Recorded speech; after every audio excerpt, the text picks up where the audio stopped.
இயேசு உங்களை நேசிக்கிறார். பிரியமானவர்கள், இந்த நாளில் ஆண்டவர் நம்மளோடு பேசும்படியாய் வேதத்திலிருந்து ஒரு வசனத்தை கூட வாசித்து ஆண்டவர் நமக்கு கற்றுக்கொள்ளக்கூடிய, நாம் அறிந்து கொள்ள வேண்டிய, புரிந்து கொள்ள வேண்டிய காரியத்தை பார்ப்போம். அது 1 தீமோத்தேயுவின் புஸ்தகம் 3வது அதிகாரம் 1, 2, 3, 4 வசனங்கள் இப்படியாக சொல்லப்படுகிறது. கண்காணிப்பை விரும்புகிறவன் நல்ல வேலையை விரும்புகிறான். இது உண்மையான வார்த்தை.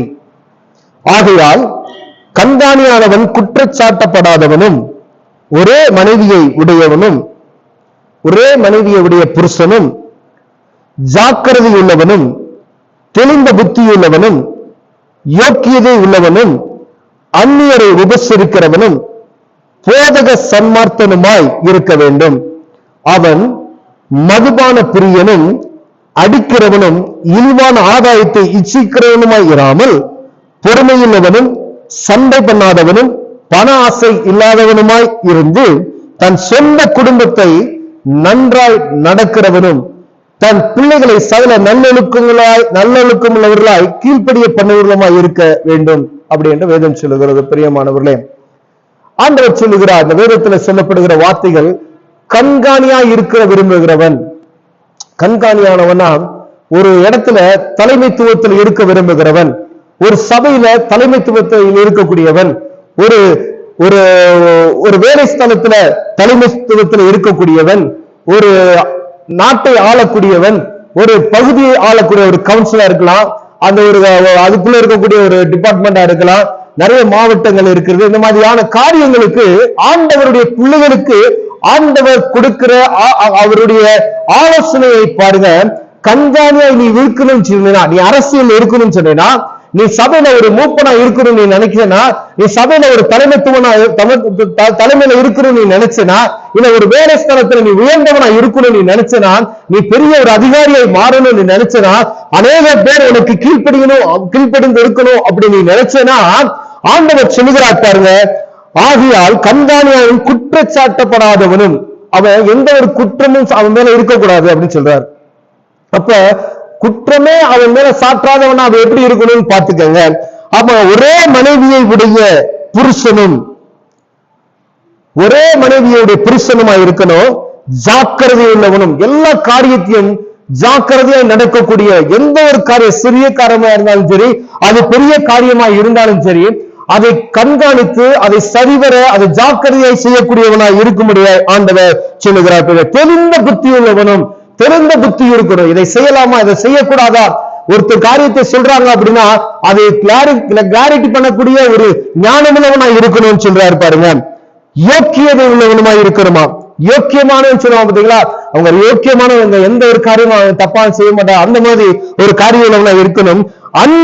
அந்நியரை உபசரிக்கிறவனாய், ஒருவேளை அந்நியரை நம்ம உபசரிக்கிறதுக்கு நம்ம என்ன சொல்றோம், எல்லா இடத்துலயும் அப்படி செய்யறதுனால நம்மளும் அப்படி செஞ்சிடறோம். அந்நியரை உபசரிக்கிறவர்களா இருக்கணும் அப்படின்னு சொல்லி ஆண்டவர் சொல்லுகிறார்.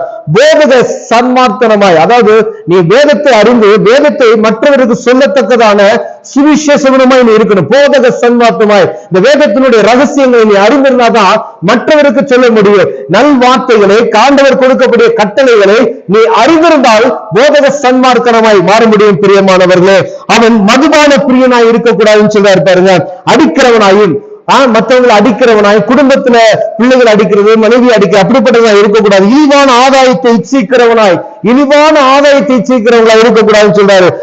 பொறுமை உள்ளவனும், சண்டை பண்ணாதவனும், பண ஆசை இல்லாதவனுமா இருக்கணும். பாருங்க, ஒரு ஆள் ஒரு அதிகாரத்துவத்துக்கு நீ போகணும் அப்படின்னு சொன்னா ஆண்டவர் கொடுக்கக்கூடிய குவாலிபிகேஷனை பாருங்க.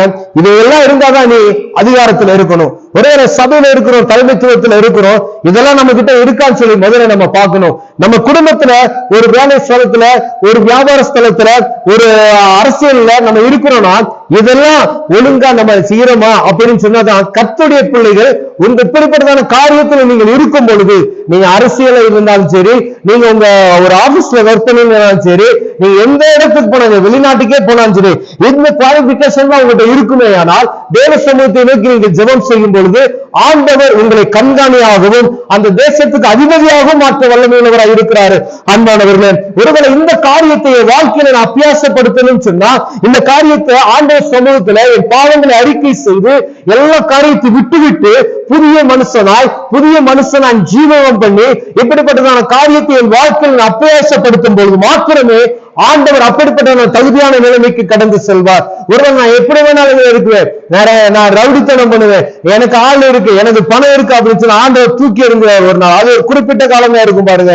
நீ செய்யக்கூடிய காரியங்கள் ஒரு குறிப்பிட்ட காலமா, மக்களுடைய இருதயத்திலும் சரி, சபையில் இருக்கக்கூடிய மக்களுடைய இருதயத்திலும் சரி, எல்லா இருதயத்தில் நீங்க இருக்கணும் அப்படின்னு சொன்னா இப்படிப்பட்டதான காரியத்தை நீங்கள் செய்தால் மாத்திரமே, இதெல்லாம் கடைபிடித்தால் உங்களை யார் அசைக்கவே முடியாது. பிரியமானவர்களே, ஆண்டவர் உங்களை கனப்படுத்த. இரண்டாவது ஆண்டவர் சொல்ல பாருங்க, தன் சொந்த குடும்பத்தை நன்றாய் நடத்துகிறவனும் தன் பிள்ளைகளை நல்லொழுக்கம் உள்ளவர்களாய் கீழ்ப்படிய பண்ணுகிறவமாய் இருக்க வேண்டும்.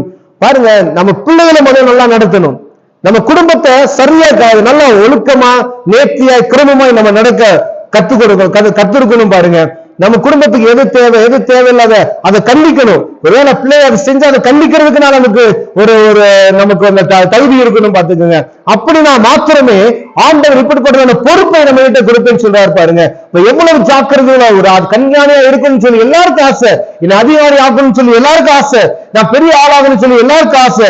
ஆனா ஆண்டவர் சொல்லுகிறார், இப்படிப்பட்ட காரியத்தை நீ கடைபிடிக்கும் பொழுது ஆண்டவர் உன்னை உயர்த்த வல்லமையுள்ளவராய் இருக்கிறார் என்று வேதம் சொல்கிறது. பிரியமானவர்களே, கண்களை மூடுவோம், ஜெபம் செய்வோம். அன்பின் தகப்பனே, நாங்க கண்காணியா இருக்க நாங்க விரும்புகிறையா, நாங்க உயரணும்னு சொல்லி ஆசைப்படுகிறையா.